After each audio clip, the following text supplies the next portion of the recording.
Hello, welcome to this virtual training on the MRM, the Multi-Agency Risk Management Protocol. Hopefully this will be interesting for you and we'll try and whiz through so that you're not in virtual land for too long. Okay, a bit of housekeeping before we start.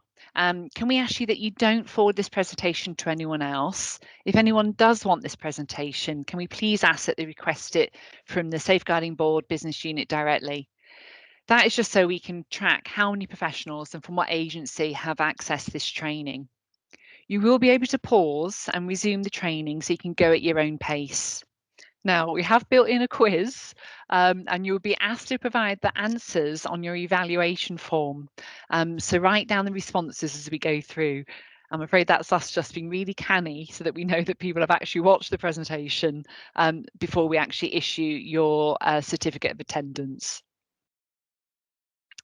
Okay, the aims of this session are to share the updates to the Multi-Agency Risk Management Protocol.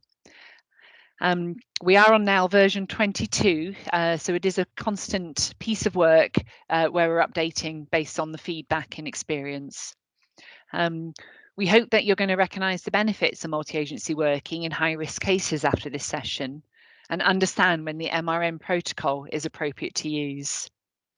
We also hope that you'll end up understanding your role in the MRM protocol, and we'll also share a bit of local success of using the MRM protocol as well.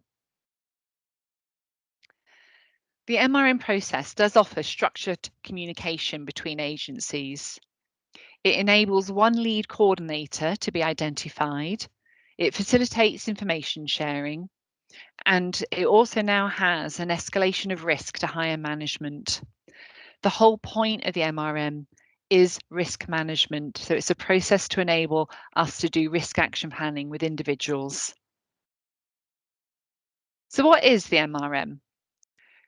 The Multi-Agency Risk Management Protocol provides a framework for effective multi-agency working with adults who have mental capacity and are at risk of serious harm or death through self-neglect, risk-taking behaviour, or the refusal of services.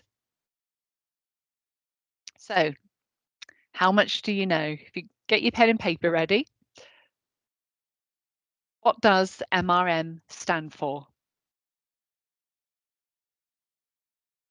Okay, it is multi-agency risk management. Who can chair the MRM meeting? Okay, I'll give you the answer to that. Any senior manager. So the idea is this is a risk escalation process. So you are looking at senior managers leading this rather than practitioners or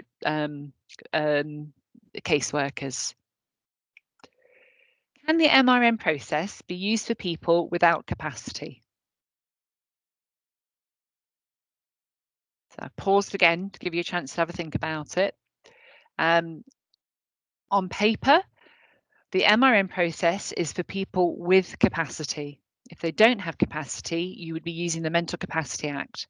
However, there are some cases where we've been unable to assess mental capacity, and the MRM process can be used while you're establishing capacity, because the Mental Capacity Act does say that you need to presume capacity unless you find out otherwise. So in those cases, when you don't know for sure, go ahead, use it. At least it gives you a structure to help those cases. And once you know that someone doesn't have capacity, you can then revert to best interest decision under the Mental Capacity Act. So for your feedback, it's you could put sometimes or no. How long do you need to be involved with the person before you can use the MRM protocol? Okay, just trying to pause not too long so you're getting bored and turn off. The protocol used to say 4 months, but learning from experience, we've decided actually that's probably too long in some cases. What we now need people to do is to demonstrate that they have attempted to engage and they've got evidence of that engagement and it's not working. And finally, how many case examples are included in the protocol? Okay, the answer to that is 4. The case studies, just to help people understand the kind of cases that it's useful to use the MRM protocol, are actually in the appendices. Okay, so keep those notes. You will need them for your feedback form at the end. How often is the MRM used? Well, since the introduction in March 2015, we've had 27 cases put on the MRM register. Actually, I think that's probably 29 now, because I think we've had a couple in the last couple of weeks. Of those, 22 have been closed, and a breakdown is 13 have been female, 9 male. And of those 22, the MRM process actually managed to get 13 to have some engagement. 4 had none, and 3 moved. Actually, one of those went into prison and 2 died. So I'd have to say without the MRM, we may be saying that we still had 22 people that we were unable to engage with. So I hope you agree that is quite a high success rate for these complex cases. This slide is just to show you the kind of cases that get involved into the MRM protocol and the outcome of those. So we have, you can see, I'll just be very quick on this, 4 cases where there have been overwhelming hoarding or environmental issues, and the MRM process has actually allowed 3 of those to engage. 1 unfortunately died. We've had 7 cases where there's been some kind of substance misuse as being the predominant factor. But as you'll be aware, in these complex cases, there's always other issues as well. So here you can see there's been financial abuse or domestic abuse as well. These are tricky, and I think you'd probably expect that. For those who are misusing substances, the success rate, there is success rate, but it's not guaranteed every time. You can see there we've got also 5 cases where there's been multiple exploitations or involving a history of children's sexual abuse or intrafamilial sexual abuse. Now, in those cases, we managed to get 1 person to engage. 3 had some engagement, 1 no engagement. At the moment, we have 7 cases on the MRM register, and it usually does vary between 5 and 8. So it's not huge numbers, but the cases that are on the register are those where we literally are worried that that person is going to die from their situation due to their lack of engagement. The longest person we've had on the register is 28 months. And then we feel, like I said, we've had some referred in the last month. And again, you can see in there the themes about why people are on the register. Very quickly, I'm just going to go through a case study. If you recognise this case, and I hope you don't because we have anonymised it, obviously please don't tell people or share the information from this presentation. But this is a female. She was homeless. She had extensive drug use. It was a chaotic individual, very unpredictable. Large elements of self-neglect. She was being exploited by others. We know that she was street begging and was also street sex working as well. And she was being controlled by a violent pimp. So she was actually extremely vulnerable in her own right, but was also a perpetrator of crime to others. She would tend to target older people for money. She was often found in the town in a neglected state, wandering the streets without appropriate clothing or footwear on. She was extremely difficult to engage because of that, her unpredictability, because of her violence to others. So it was actually quite hard to find services and accommodation that could manage her needs. She did have occasional Mental Health Act admissions, but once she became an informal patient, she would disengage. But during one of those mental health admissions, she was given a diagnosis of a personality disorder.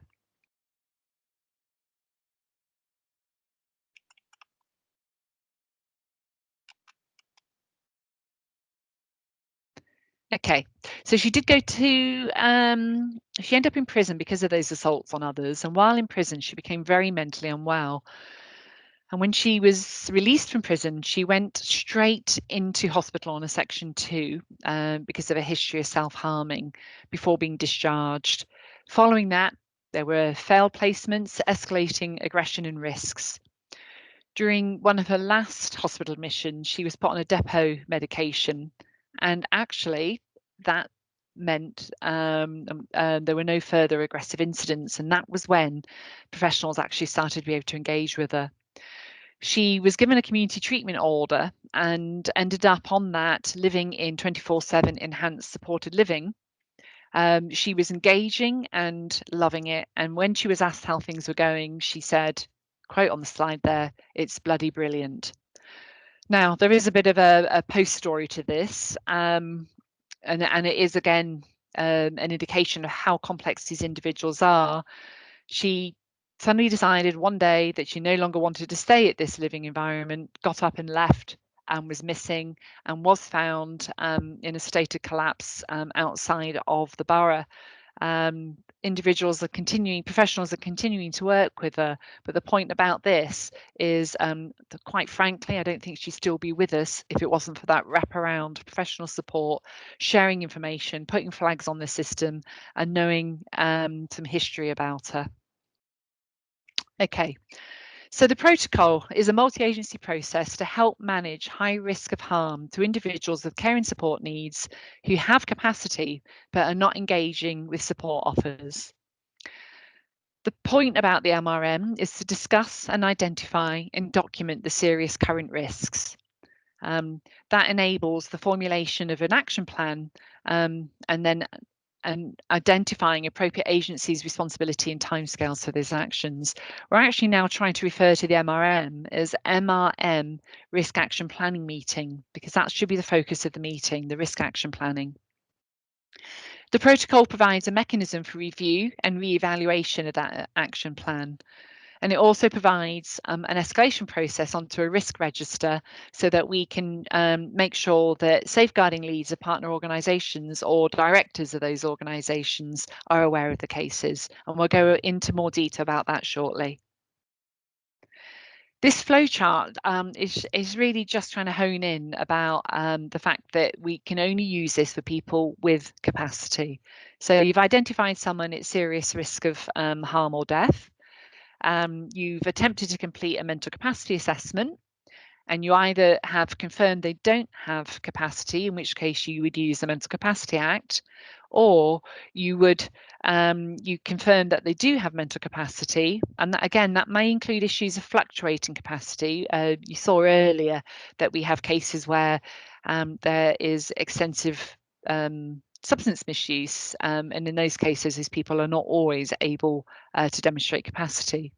But if you are going through it, then the MRM meeting will identify the lead agency, and the key coordinator would help information sharing. And like I say, identify the risk action planning for that risk, helps understand the engagement with the individual with the action plans, and then allows a review to make further decisions or identify what further support is needed.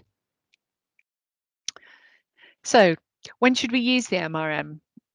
It's used when an individual, and we keep honing in on this, but it's really important to understand this, that the person does have mental capacity to understand the risk posed to them and continues to place himself at risk of serious harm or death and refuses or is unable to engage with health and social care services. It's also when there's a high level of concern from partner agencies. Often there's a public safety interest, and it's where there is a need for shared multi-agency risk management. The MRM also supports other risk conferences that are already taking place, for example, MARIC. So you might have someone who is known to MARIC who would also be open to the MRM protocol as well.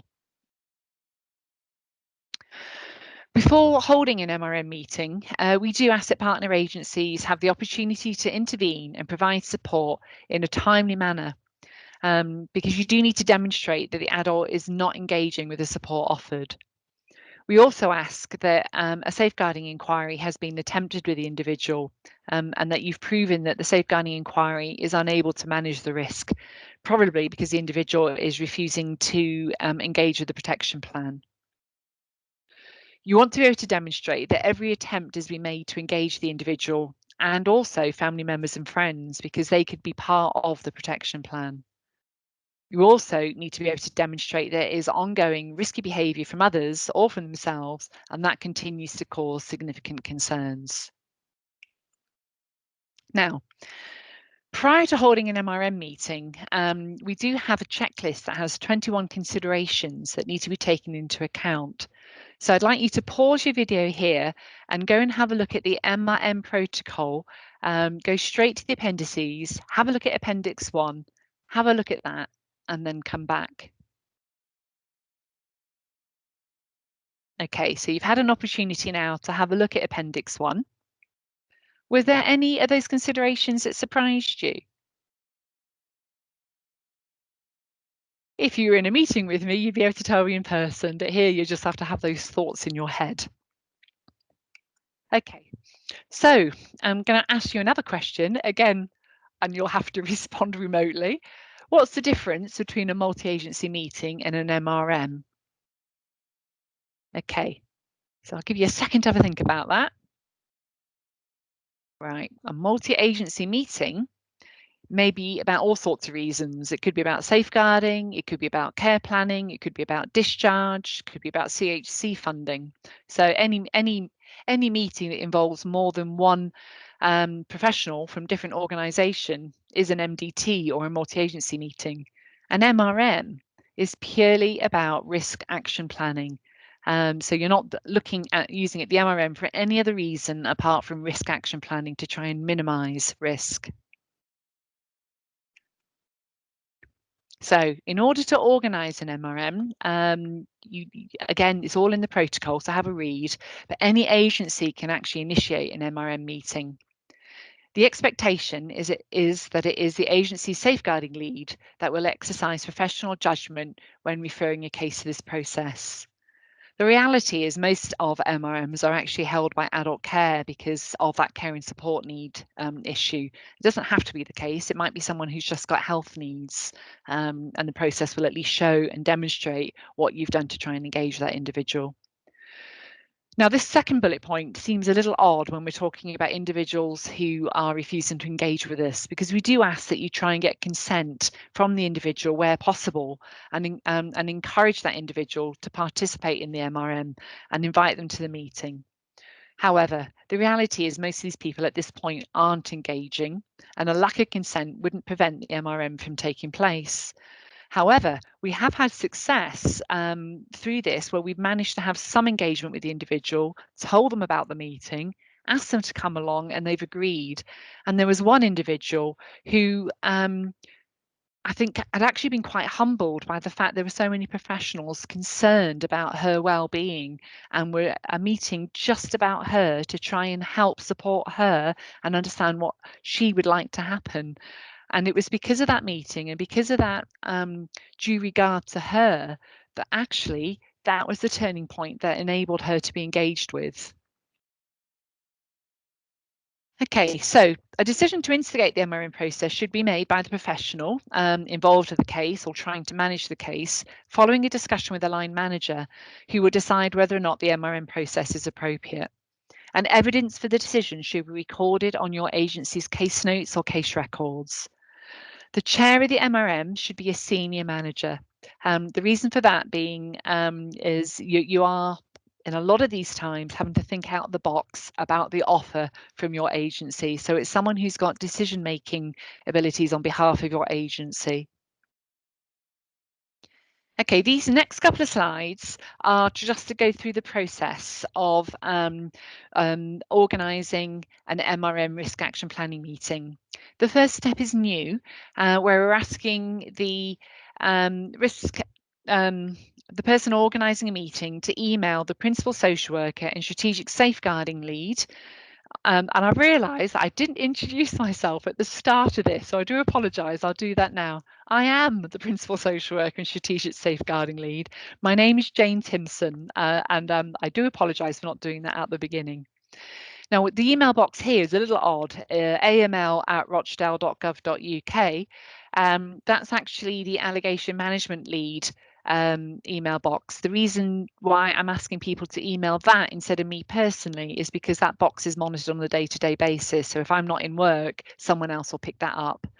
So all that needs to go in that email is the decision to hold the MRM risk action planning meeting and provide details of the name, date of birth, Alice, or NHS number and the date of the planned meeting. That's just so we've got some tracking so we can understand the outcome from those meetings. Prior to the meeting, the Appendix 1 that you've already had a look at, the Adult Risk Management Tool and the checklist of considerations should be completed and updated in preparation for the meeting. It's particularly the management tool that you're going to be using in the MRM meeting, because you'll have identified the risks and the meeting will try and come up with some actions to address those risks.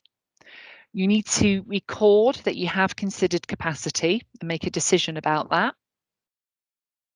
We're then asking the line manager to identify an appropriate senior manager from their organisation to chair the MRM risk action planning meeting.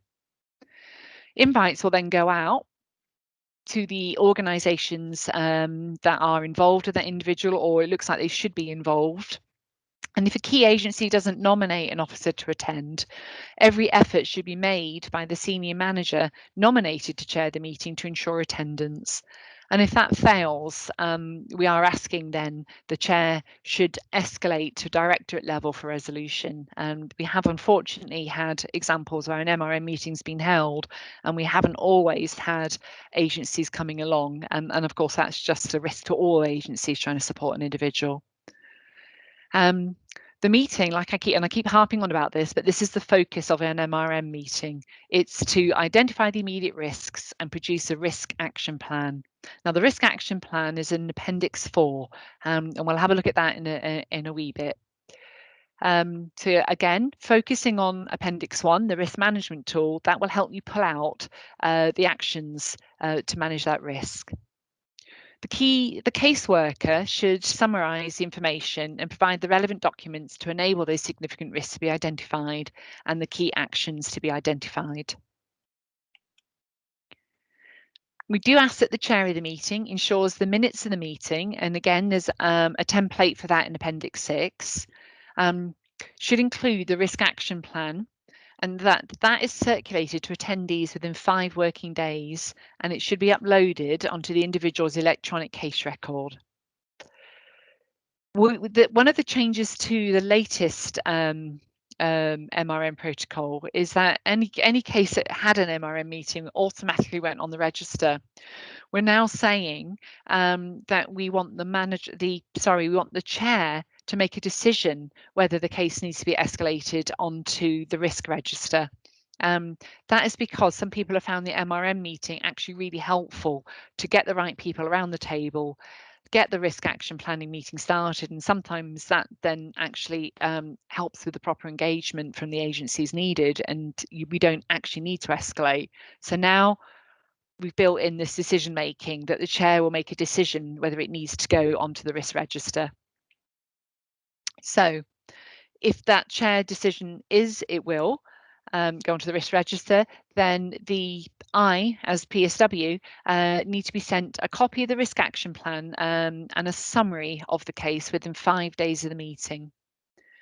I'll then put it on the register and I'll circulate that summary to senior partner safeguarding officers so they're aware of the concerns and the risks and ensure their agency has offered all possible support.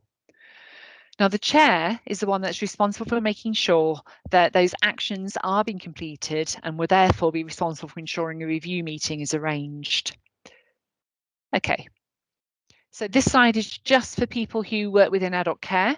We do want you to make sure that your head of service is aware of the intention of holding an MRM risk action planning meeting. And we are asking you to upload the finalised minutes onto Alice and share those with your head of service as well. And finally, we want the adult care workers to ensure that the MRM radio button on Alice is used. And you can find that under the demographic page under important information. That's so we can track within adult care how many cases are open to the MRM process at any one time, so we can make sure there isn't any lag or slack in responses. Okay, so the next couple of slides are to go through the templates.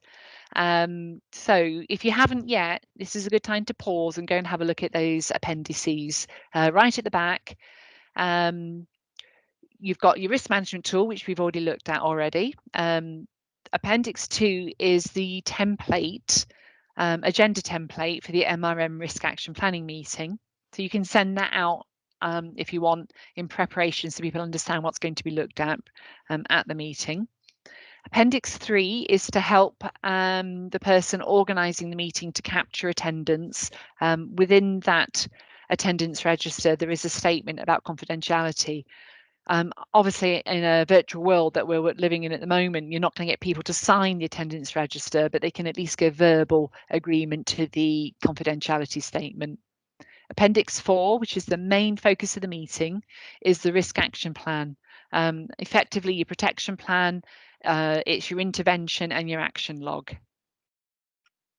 Appendix 5 is that summary that we talked about. If it's going to be added onto the MRM register, either the key worker or the chair needs to complete that and send that to me. Appendix 6 is a minutes template to record the MRM risk action planning meeting. We're not expecting war and peace in these minutes. You really are focused on those risk actions. So it's not a case of great long stories about what's going on. You really need to be focusing on the action planning. Appendix 7 is really similar to the agenda template that you that we talked about earlier, but this is for a review meeting, and the meeting template for that review meeting is in Appendix 8. And then Appendix 9 is your case closure summary template. Appendix 10 is, which isn't listed on here, but Appendix 10 and Appendix 11 are there for information to help give you a bit of background. Now, I can't remember which way around it is. Do forgive me, I've not got the protocol in front of me. But I think Appendix 10 is your legislation, so that you can demonstrate under what legislation that you are holding these meetings if that's needed. And Appendix 11 are those case studies that I mentioned right at the beginning. Okay, so we go into a bit more detail about Appendix 4. So if you haven't yet, this is a good time to pause this and go and have a look at the risk action plan in Appendix 4. Okay, so hopefully you've had a chance to look at the risk action plan in Appendix 4.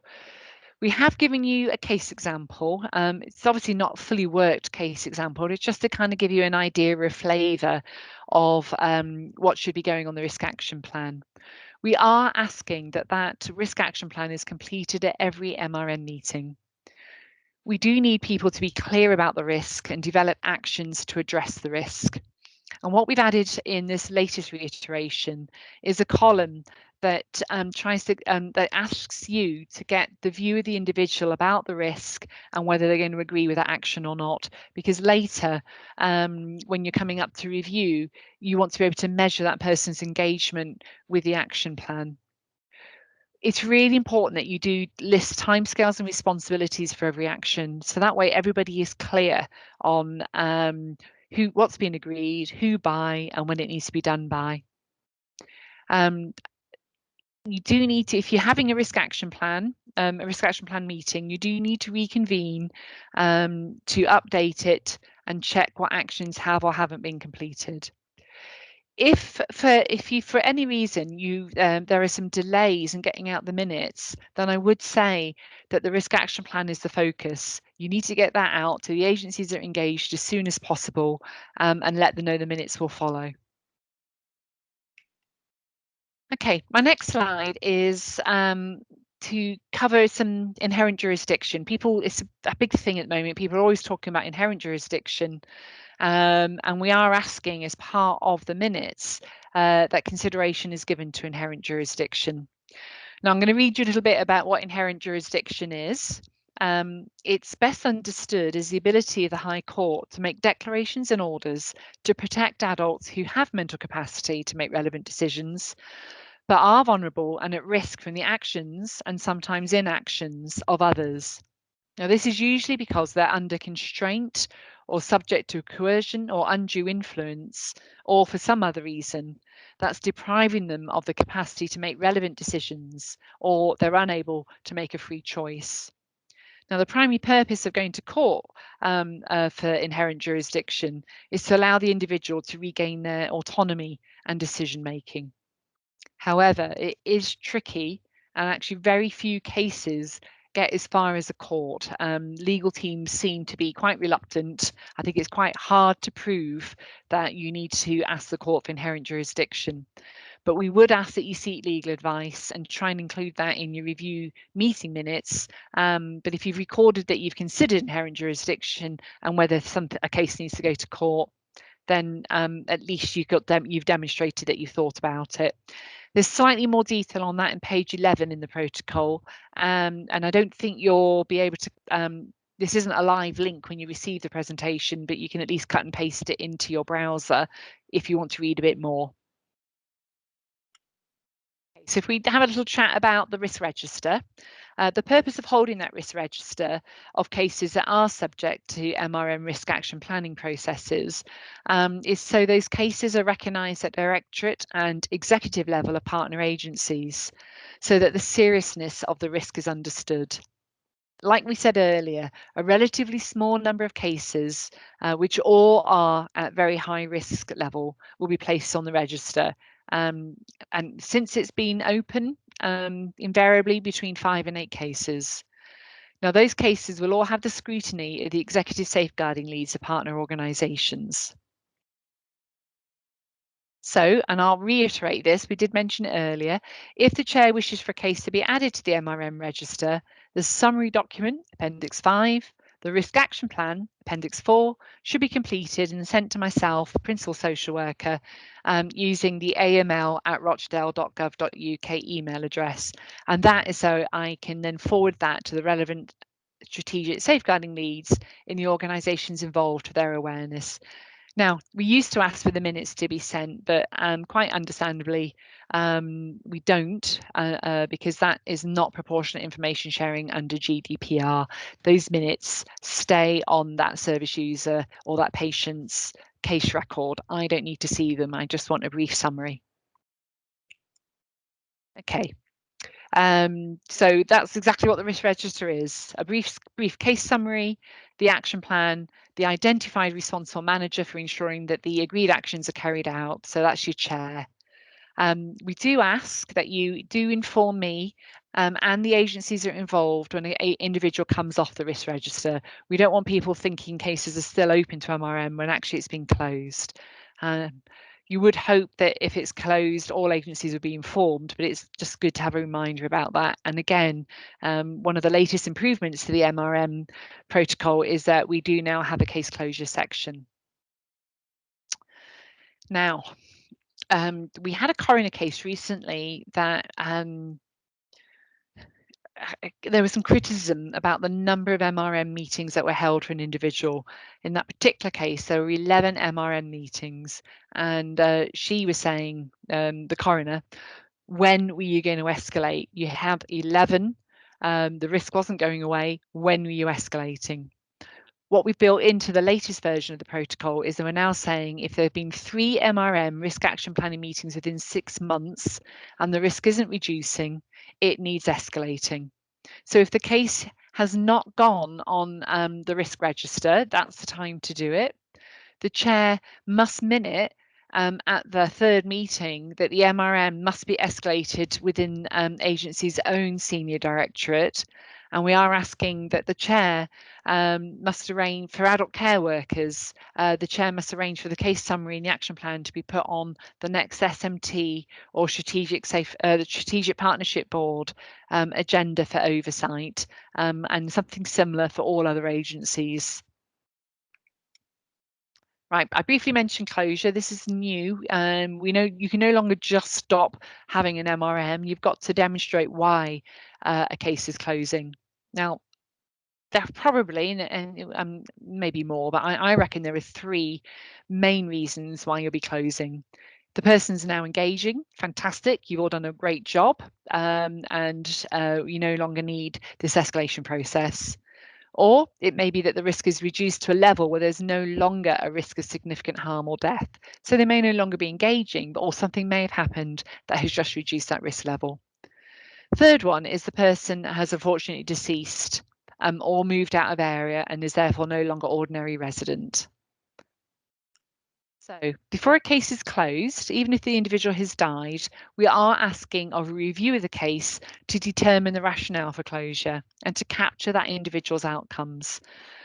The reason we're asking for this is also to determine if there's any learning from the case, and if a multi-agency review is needed. Now, from an adult care perspective, we have a serious incident procedure.